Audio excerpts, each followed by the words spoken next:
Okay, now we're on. Okay, so I'm basically just going to go over the same sort of stuff that we did in class, just so we have like a record of stuff that we did. So just to kind of re-emphasize, we're going to be using Scrumban, which are just pieces of Kanban and Scrum. So basically flow control from Kanban and some of the structure of Scrum to kind of keep us moving forward in the proper way. So the plan right now is we're going to use, I'll set up a virtual private server on my hosting environment. I use DigitalOcean to do that. So I'll set that up. I'll install an Apache server on there, and I'll probably install an FTP server, a secure FTP server, so that you guys can FTP up files and stuff if we're working on the project together. Yeah, and then I'll create SSH keys for you, both of you, and then you guys can put it in PuTTY and you can connect. We'll use Trello for our Kanban stuff. That we don't really need to use a tool for Scrum, really, because we're just picking and choosing pieces out of Scrum to use. So this kickoff meeting, for example, is a piece of Scrum that we're going to use to kind of help us forward. So yeah, let's actually start adding stuff to our backlog now, and like the actual learning topics. So what I think we should do on the learning topics or on the backlog items is we should put a card in for learning or like teaching. So like somebody learning the topic to teach to everybody else, and then a separate card for that same topic, but for adding to the project. Does that make sense? Yeah. Okay. That way we can actually assign somebody to.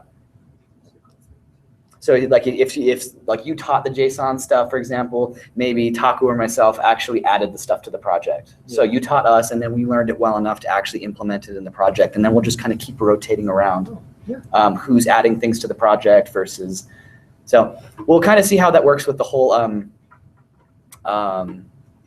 the grading thing that he's doing, because he may need us every single one of us to add to the project using JSON, and that doesn't make a whole lot of sense because So that's why I was like it might be necessary to do some individual projects as well, so we can show our adding to the project using me individually adding to a project or something. So.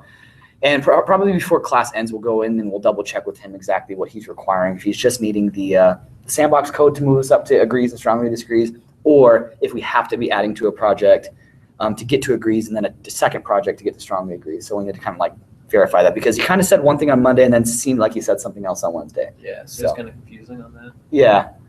So all right, let's go through the topics really quick, and let's add at least the learning topics for the moment. And then once we figure out a little bit more about moving to agrees and strongly agrees and stuff, if we need to add the project cards in there and whatnot. So, okay, so we've got, let me make sure I'm on the right website this time. Okay, so Jason, so change that to Jason teaching. Actually, what I'll do is, I'll actually type it myself. All right, what's the next topic that we need to add? JavaScript objects. To Java.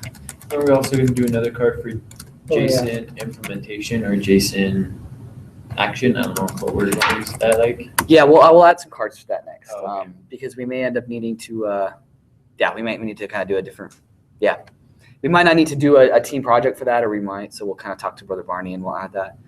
All right, what's the next topic? DOM. Document object model manipulation. DOM manipulation. Okay. All right, what's the next topic? CSS3, transitions and transforms. Is there any reason why they don't have the CSS all in one? Why it's split off to transitions and transforms, and then another one for animations? Yeah, very good. Okay, that's a good answer. Let me look. So let me actually look at the topics real quick. So we've got CSS transitions, transforms, and animations. Yeah, they are kind of different. So, yeah, because I think the CSS to animations kind of go consistently, whereas the transitions and transformations are kind of triggered by a certain spot. So, yeah, I don't know. CSS 3 animations. All right, what's the next topic? Local storage. Okay. I'll probably pick that one up because actually I'm really interested about learning that one myself. So the last one is HX. and Ajax. And I've actually done a little Ajax. Ajax is kind of cool too. To have someone knows. Well, I've actually done most of these things. I mean, in other things actually. So, I mean, I've done web stuff in other classes and stuff. And was it HTML? Oh yeah, we also need to do HTML5. Was there specific topics we need to learn, or just HTML5 in general? I Because think- that's a lot. Well, it's not that much, but it is. I think at the same, I'm not fully sure with this one, but I think when he was describing it, all of this he wants done in HTML5. So I'm not sure if he was saying that we actually have to have a specific one for HTML5, Yeah, all of it's this like is- 10 topics, right? but all of this is done inside of HTML5, and so Mhm. that in and of itself will show that we're learning HTML5. Does that make sense? I think so. As far as like a learning topic, though, I want to see like what I'm gonna go to the rubric really quick and see how he's planning on like what exactly, because I feel like he split up CSS into some very specific stuff.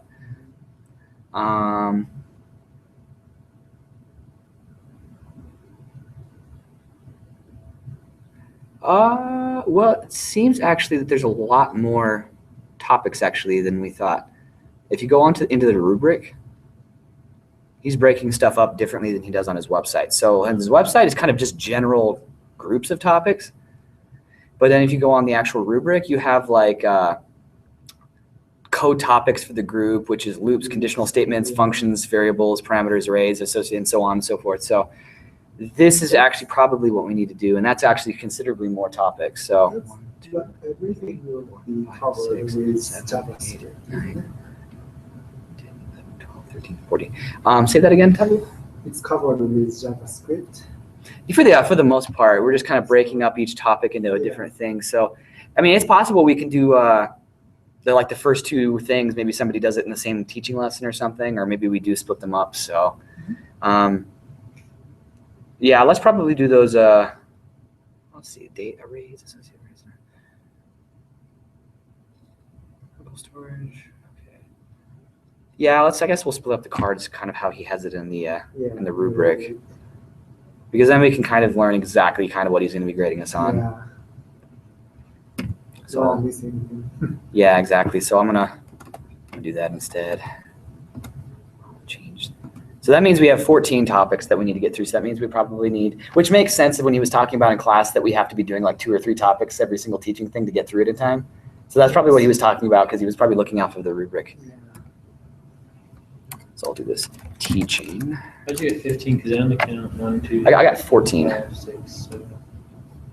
Did you guys get 14 as well? Well, 9 code topics, because there's code topics group, and there's like 9 of those, Yeah. and then there's app design and There's creation, 5 of those. professionalism, Well, and we individual. Professionalism is not. yeah, it's not like a teaching thing. So that's Yeah. like what we're doing right now, actually. So we're So actually does- interacting with each other. And So does app design also fit into the code topics? yes, I believe it does. Yeah, we. Okay. I believe it does because the app design and creation group, if you're looking at it, we're actually that's where the CSS transitions and stuff are, and Good yeah, other stuff. So probably keep it. Yeah, we should know these before we create the actual project. Yeah, it's true. Teaching.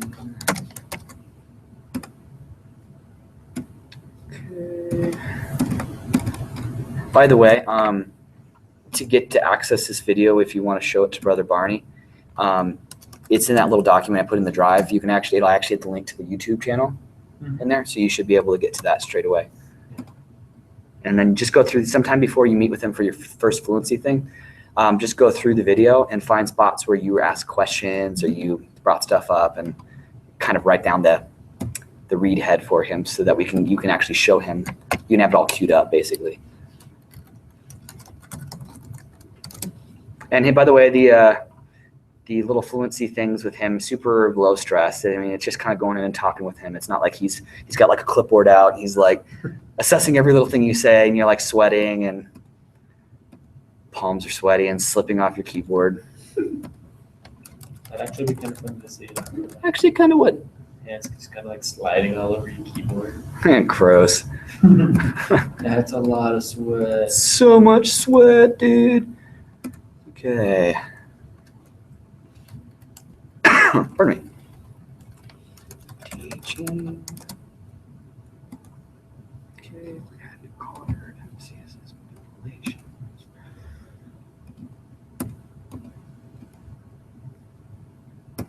Mm-hmm.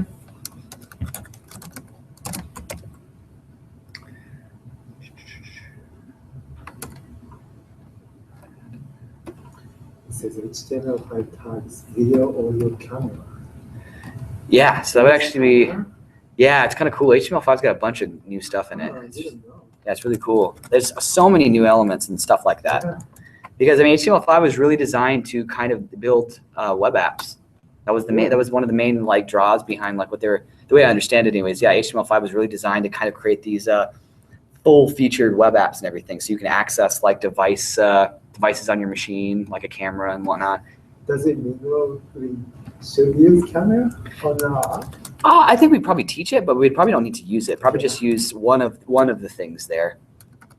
Although using the camera would be cool. I mean, I'd be really interested in actually trying to do that. I've never done it before using HTML5, so I'm not really sure what would be involved, but that would be a really super cool thing to try.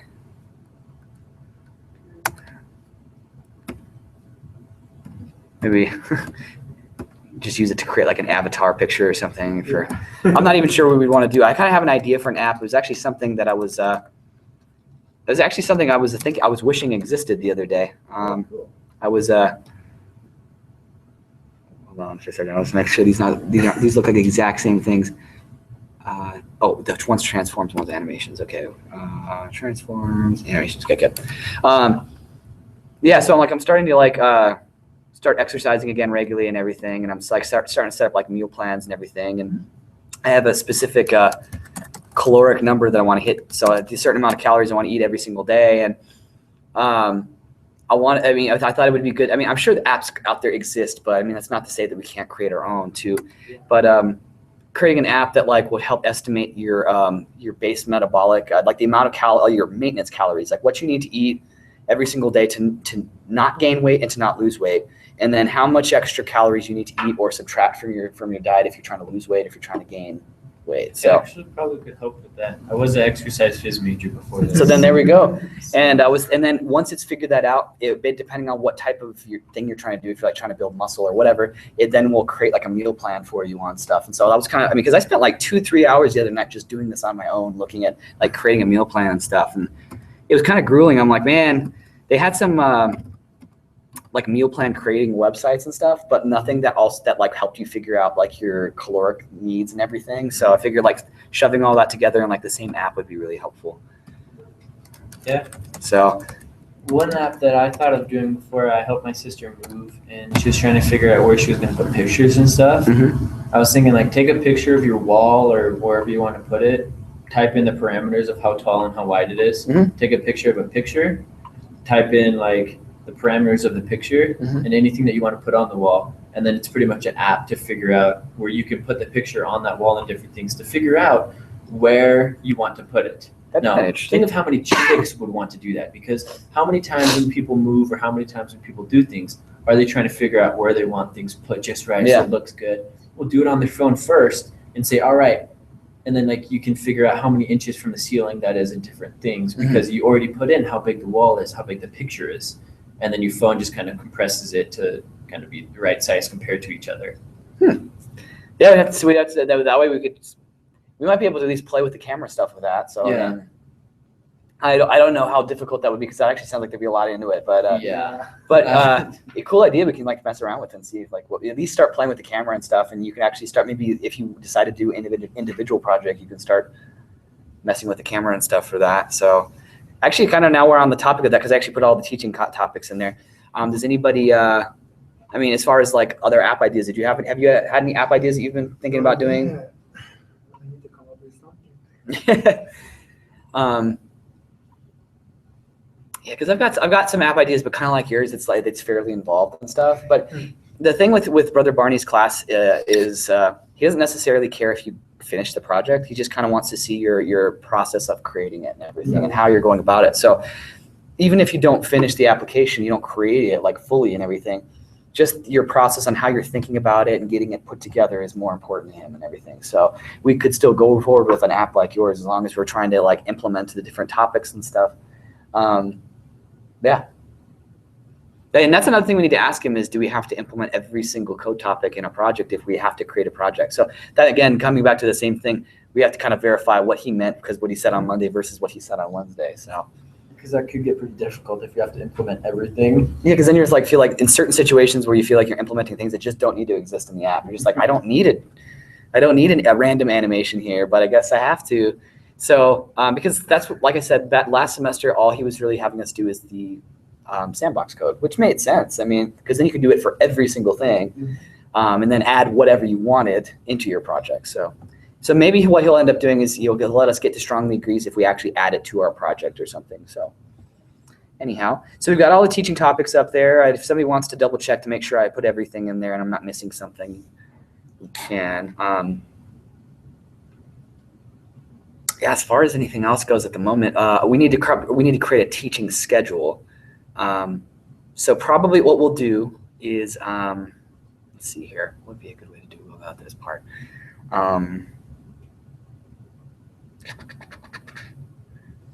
We can either create a schedule in Excel on the Google Drive for all the topics, or we can just add dates to the cards here on Trello, so that we can keep everything in just one spot as opposed to have to dance between two different documents. What do you guys think? You want to just add dates on Trello just at the end of the text, or throw it in as a comment or something? Because it's a really like one of the most important things that like I learned from last semester is you schedule everything out. Yeah.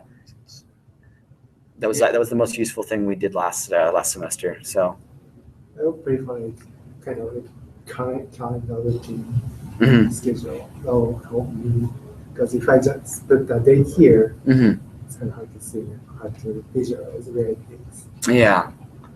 So maybe. Excel. Okay, let's before we get into that then, let's pick code topics then. If this is the code topics, so there's 14, right? Did I count those right? Okay, so each of us probably want to do at least 4 topics then, and then there's going to be one kind of trailing topic. Actually, no, there's going to be 2 trailing topics, so one person won't have that 5th topic. Okay, so does anybody right out of the gate have anything that looks super interesting to me? There's a couple that do to me, and so I was going to throw my name down. The first one is easy. Yeah, I was about to say, I think we all know how to do the first one really well, but somebody's got to do it. If somebody wants to jump on that, I'm going to jump on JSON parse and stringify because that's. How'd you do that? Oh, drag your name icon over on the right on top of a card, and you're like assigning yourself to that card.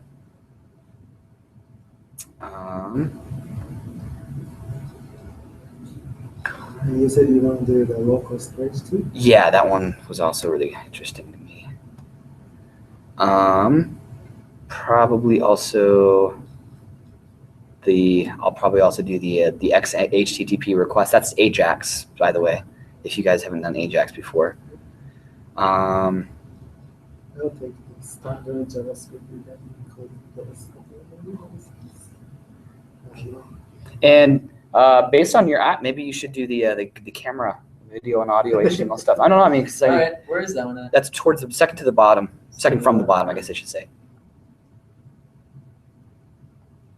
One thing that I like messing around with is animation, so I can take the triggering CSS3 transitions and animations with JavaScript. Yeah, if you want to do most of the animations one, you can because there's quite a few available. Do we have anything to do with the last one? Teaching single page app design and implementation. I'd assume we did. I mean, we would. And again, he set this up a little different than the last class I took because the rubric that he had in the last class almost mirrored what he had on his website, which it doesn't here. So I'm kind of again, this is another thing we'll want to go talk to him on. Which ones are actually the topics we're supposed to be learning? Is it the topics that you see on the website, like more generically, just kind of a broad JSON, everything, or the actual topics that we see on the rubric? It makes sense to kind of use the rubric. I just want to kind of make sure that It just sounds like we just need to make it to a single page. That's it. I don't know. Yeah, basically, so that particular one is like maybe techniques on how to make a website into, so as opposed to like using links to go to different web pages, like different actual views in your, well, they would actually be views in your web page. So, but instead of going to like a new HTML page, for example, or a new PHP page, everything stays on the same thing. So if we had a website that's called like, I don't know, fork.com, everything stays on fork.com. You don't actually end up seeing extra URLs when you're going between different pages in your app. So I think that's probably what that one would be, is actually learning the proper way of doing that.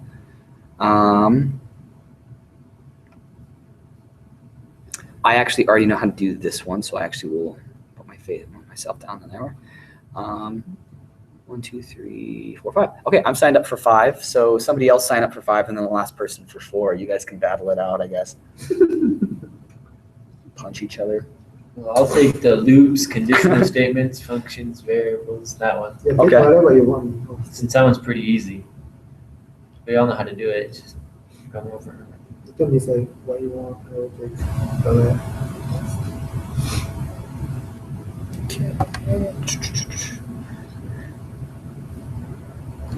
And I'll kind of let you guys pick and choose. You know, I need to learn a lot anyway, so it's good to learn something I don't know. Yeah, exactly. Yeah, I mean, if there's something on there that looks interesting to you, I mean, throw yourself down on it. I mean, some of the CSS animation ones, like the animations and then the transitions and transformations, those could all probably be taught in the same day. So if whoever's doing the animation ones, probably just put your name down for all the animation ones, more or less, because I mean, you probably could teach most of those things all at once.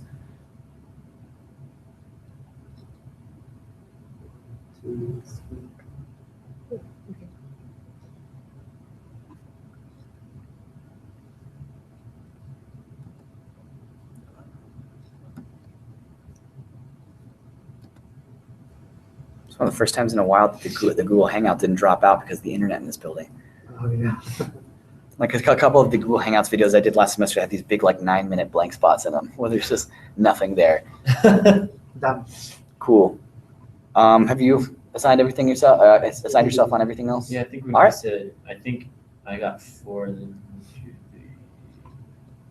3. I got 5. Yeah. Oh yeah, you did the single. Yeah, The I single don't page. know. That's really 5. Last one. Yeah, we're not. Yeah. Okay. Then what we can do is we've got 14. We have 10 weeks to do. So we should be doing probably at least 2 topics per week. Yes. We should be able to get through everything easily that way, I think. And are we doing in this order or? Because I don't- we're gonna teach 3 times in a row. I think we could at least do the first 2. Yeah, let's just do the first 2 this coming Tuesday. So I'll actually add the dates on there, and then when we talk to Brother Barney, kind of finalize the stuff up, because I want to end this video so we can go talk to him before he bails from the classroom. And then we talk to him to make sure that these are the code topics we need to be going over, and we shouldn't be structuring this in a different way. So yeah, the first 2 topics we'll kind of just do those in order for the moment because they're super easy, and we'll do those on Tuesday at the time that we figured out. And just to kind of reiterate, the time was right after OS2. OS2. So, yeah. Okay. Where would we want to meet? Do you want to try to we'll just figure out a room on Tuesday? Like we'll just get together and we'll wander the room and the building and try to find something? We can reserve some room too Yeah, we can do that too. in the library or in the museum. Okay. I don't think we can reserve room here inside. Yeah, because they kind of remember to have classes. Well, you can if there's a blank space. That's right. But at that point, you might as well just take the room and not even bother reserving any of the. Let me see. That's okay. Okay. Are we busy after the OS2, or No. do we have an account set up so we can schedule rooms? Oh yeah. Oh, Do you that. guys care where we meet? Because Uh, I can just go to the scheduling and set I don't- some room. I don't really care. No, Okay, so I just go to scheduling the web page and reserve something. that would yeah, be we great could just actually. do one in the Manuing Center. Yeah. EMC. Anywhere is totally fine by me. If we've got internet access, we can because we'll probably want to videotape these every single time. Yeah. The best way that I've seen to do this is whoever's teaching is the person who runs the Google Hangouts on air at the moment. And if we teach 2 topics, we either use the same laptop and that's running the same Google Hangouts on air, or you stop the laptop and you start a new video. So it's the best way I've seen is to create new videos for each topic. That way it's easy to kind of find certain videos like, oh, I remember that I was talking about something with this topic. And so then you just go to that video and then you can search through that video for that particular thing when you were interacting with the team. Okay. So one thing to make sure that I understand, when we go and present to him, we don't actually have to show that we're teaching every topic. Well, like when we go and teach him, like, all right, I'm going to talk to you about this topic. Yeah. Do I actually have to show him me teaching that topic at one point or another? You only have to show him teaching that topic to fulfill certain requirements on the rubric for team interaction and that type of thing. So you don't have to show him you teaching every single time. However, it's a really, really good idea because every single time you show him a video, he ups your grade and the team participation and interaction stuff a little bit each time. If we are not teaching the topic itself, if we know something, we can just... Yeah, I mean, if you have even if you ask questions, I mean, any type of interaction. So if you're teaching, that counts. If you answer a question somebody else asked. Yeah, because he was specifically saying like teaching, asking a question and answering something. So basically, if you look at the rubric, I mean, things he's looking at, I mean, are you interacting professionally with the instructor via question? That'll be something he just kind of knows, and you'll be proving in your fluency if you're actually not like swearing at him and you're like cussing him out or something.